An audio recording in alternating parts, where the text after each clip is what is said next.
Naabutan ko nga itong si Sally Heart, nagtatalop ng gabi at gagawin daw ng tipay. Hay, aabangan ko yan at ako'y yung bigyan. Basta mga Bicolana ay ang sarap naman talagang magluto. Eri nga si bakla at talaga namang ang ganda ng saklob. Aba, ay malaki pa sa ulo niya. Eto nga ang asawa ko at magkakabit kami ng tarpaulin din sa labas ng farm para naman malaman nila na may tinda kaming itlog. Ngayon nga lang din namin naisip na makapagpatarpaulin para naman talagang makabenta ng itlog si madam.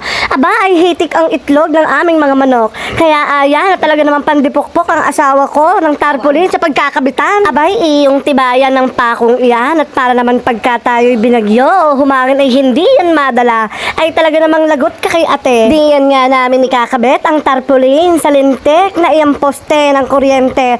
Abay, wala namang kaming pagawaan din ng bakal na stand, kaya gumawa na lang kami ng DIY. Ayan nga, at pandipukpok pa rin siya. Maya-maya ng konti ay ikakabit na namin yan. Meron pang ang katabing sako ay ang pangit tingnan.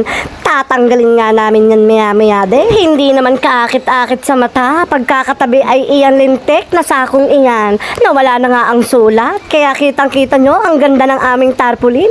Naandyan na nga rin ang mga presyo ng aming mga itlog from Farm Fresh Eggs. Kaya kung ako sa inyo ay i-PM nyo ko at umorder na kayo at para ma-deliver ko na.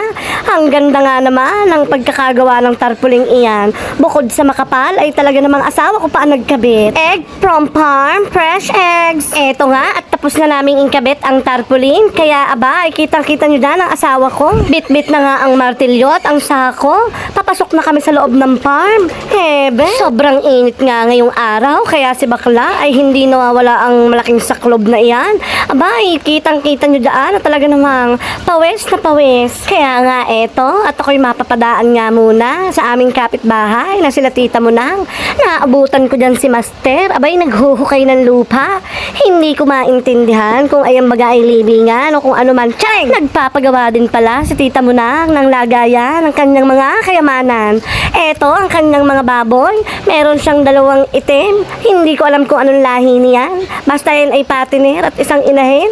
Naandito sa kabilang side, yung kanyang Tagalog. Aba, ay napakamagigitlain. Tagalog nga pala ang isang ere. Nag-iisa na lamang siya sa kanyang kulungan. Ayan nga, at kita nyo naman na talagang hitik ang sikat ng araw.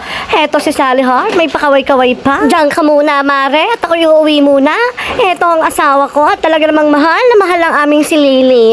Aba, ay napakabango at napakalambing ng asong yan. Hindi ko baga maintindihan kung ngayon ang kanyang mahal kaysa sa akin.